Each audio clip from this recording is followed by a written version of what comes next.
Good morning সবাইকে। কেমন আছো সবাই? তো আজকে একটা সাজানো আছে, তো এখন যাচ্ছি সাজাতে। আর সেখানকার অভিজ্ঞতা তোমাদের সঙ্গে চলো শেয়ার করি। তো আমি চলে এসেছি বাস স্ট্যান্ডে এবং এখান থেকে আমাকে বাস বা ট্রেকার কিছু একটা নিয়ে যেতে হবে। লোকেশনটা হচ্ছে মেমারি।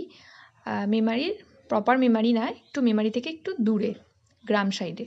তো এখানে চলে এসেছি এবং আমার সঙ্গে আর একজন এসছে, ও বসে আছে। আর এটা ছিল যে রুমটাতে আমরা ছিলাম, সেখান থেকে এটা হচ্ছে বাইরেটা। তো এই যে গাছপালা রয়েছে সব কিছু, বাইরে পরিবেশটা খুবই সুন্দর। আমাদের যে বাড়িটাতে বসতে দেওয়া হয়েছিল এটা ছিল সেই রুমটা। তো বারান্দাটা ছিল এরকম। আর এখান থেকে ব্রাইডের বাড়িটা দেখাচ্ছি। এই যে একটা বাড়ি পরে, ওই যে সামনে দেখা যাচ্ছে ওটা হচ্ছে ব্রাইডের বাড়ি। তো পরে আমরা ওই বাড়িটাতে গিয়েছিলাম এবং তারপর আসল লোকেশানে যাচ্ছি, মানে এখানে প্রপার সাজানোটা হয়েছিল।